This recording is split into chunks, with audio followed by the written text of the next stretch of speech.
আজকে আমরা যে বিষয় নিয়ে আলোচনা করব সেটা হচ্ছে ডাব্লিউবি টেট 2025-এর কোন কোন বই খুবই গুরুত্বপূর্ণ, যেটা পড়লে আমরা 100% গ্যারেন্টি সহকারে পাস করতে পারি।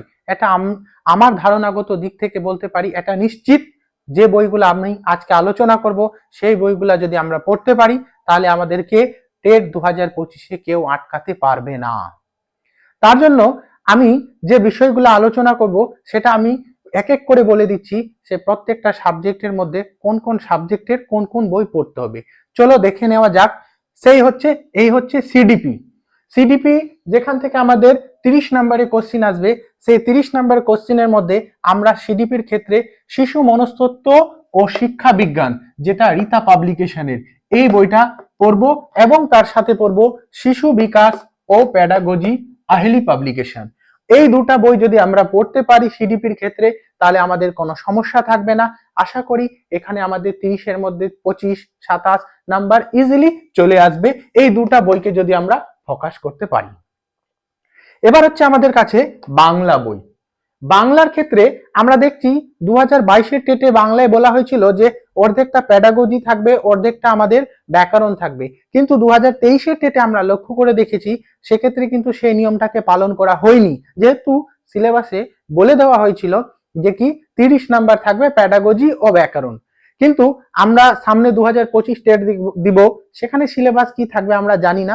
তবেও আমরা একটা মানে নিশ্চিত হতে পারি যে আমাদেরকে প্রথম ভাষা বাংলা, যেটা রীতা পাবলিকেশনের আছে, সেটা পড়তে হবে। সেখানে আমাদের বাংলার প্যাডাগজি সম্পর্কে আছে এবং আমরা পড়ব বাংলা ব্যাকরণে বামনদেব চক্রবর্তী, যেখান থেকে আমরা দেখেছি বাংলা ব্যাকরণ বেশি পরিমাণে আসছে। আমরা যদি এই বইটা ব্যাকরণে বামনদেব চক্রবর্তী করতে পারি তাহলে আমাদের কোনো সমস্যা থাকবে না। পরবর্তী চলো দেখে নেওয়া যাক ইংরেজি। ইংরেজির ক্ষেত্রে আমরা কোন বই পড়বো? প্রাইমারি টেট, যেটা রীতা পাবলিকেশনের আছে, সেই বইটা পড়বো এবং আমরা তার সাথে গ্রামার ডিপি ভট্টাচার্য পড়বো। কারণ বলা যায় না, প্যাডাগজি তো দিচ্ছেই 15টা, বা নাও দিতে পারে, এরকম তো নিশ্চিত নাই। আমরা দেখছি, বলছি, আলোচনা করছি যে দিচ্ছে তো 15টা প্যাডাগজি, নাও দিতে পারে। তার জন্য আমাদেরকে গ্রামারটাকে স্ট্রং করতে হবে। সেই গ্রামারের মধ্যে আমাদের ডিপি ভট্টাচার্য বইটা খুবই ভালো। চলো এবার দেখে নেওয়া যাক ইভিএস। ইভিএস হচ্ছে আমাদের প্রাইমারি টেটের মধ্যে সব থেকে একটা বড় ভাস সিলেবাস, যেখানে আমাদের টেটে সিলেবাসটাকে ক্লিয়ারলি বলে দেওয়া থাকে না। একটা টপিক বলে দিল, সেই টপিক বলতে কিন্তু অনেক কিছু বোঝায়। তো এই জন্য পরিবেশের জন্য আমাদেরকে একটু বেশি করে খাটতে হবে।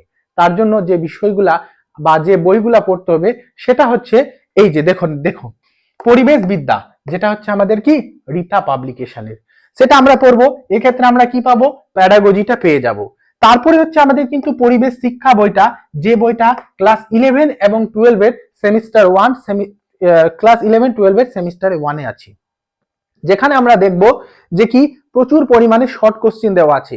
আমরা দেখছি আমাদের 22-23 স্টেটে, বিশেষ করে 23 স্টেটে দেখলাম কোশ্চিনের কোয়ালিটি কিন্তু চেঞ্জ হচ্ছে।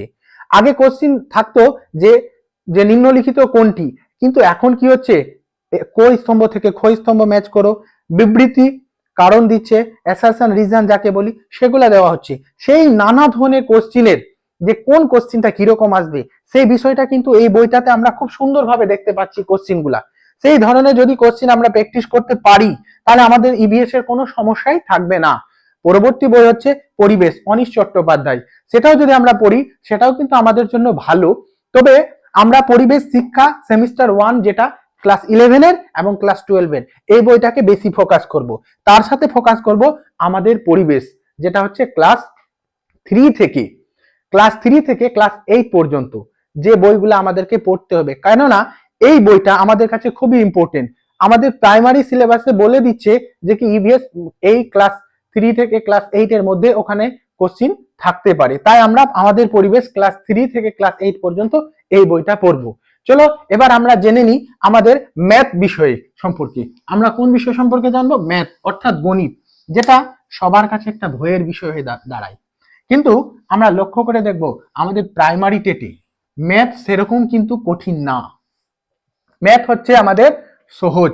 তাহলে আমরা ম্যাথের যে বিষয়টা আমরা আলোচনা করব সেটা হচ্ছে, বা যে বিষয়টা আমরা পড়বো ম্যাথের জন্য, সেটা হচ্ছে আমাদের টেট, যেটা আমরা পড়েছি ডাব্লিউবি টেট, সেটা হচ্ছে আমাদের কি রীতা পাবলিকেশন। এখানে আমরা আমাদের প্যাডাগজি সম্পর্কে ধারণা পেয়ে যাব।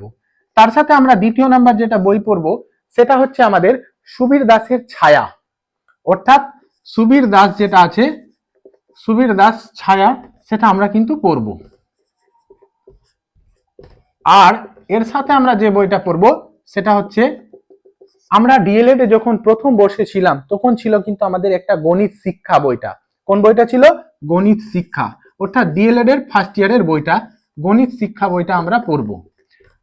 এই বইটাও আমাদের কিন্তু খুবই ইম্পর্টেন্ট। এটাও কিন্তু রীতা পাবলিকেশনের, রীতা পাবলিকেশনের। কেউ যদি এই ডব্লিউবি টেট রীতা পাবলিকেশন যেটা গণিত আছে এটা যদি নেই, এটা না নিলেও চলবে। তো এই দুটা বইকে প্র্যাকটিস করতে হবে, তাহলে কিন্তু সমস্যা মিটে যাবে। এর সাথে সাথে আমাদেরকে প্র্যাকটিস সেট করতে হবে। আর যে প্র্যাকটিস সেটটা করতে হবে সেটা আমি তোমাদেরকে দেখিয়ে দিচ্ছি এবং আমি আলোচনা করে দিচ্ছি। প্র্যাকটিস সেট হিসেবে বা বই হিসেবে আমরা এই বইটা পড়বো, ক্র্যাক ডব্লিউবি টেট। এই বইটা আমরা সব রকম সাবজেক্টের সম্পূর্ণ ধারণা পাবো।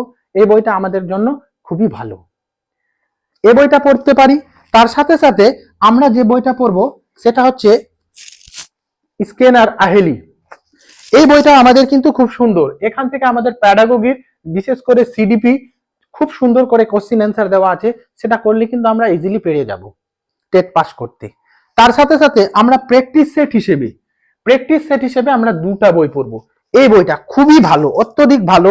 সেটা নীতিশ ঘোষের টেট প্রাইমারি টেট আছে, এটা প্র্যাকটিস সেট। এর সাথে আরো যদি আমরা একটা প্র্যাকটিস সেট করে নিই তাহলে হচ্ছে রায় মার্টিনের প্র্যাকটিস সেট। তাহলে এই বইগুলা যে আমরা আলোচনা করলাম, আমি আলোচনা করলাম, এই বইগুলা যদি আমরা পড়ি আমরা নিশ্চিত 100% টেট কোয়ালিফাই করতে পারবো।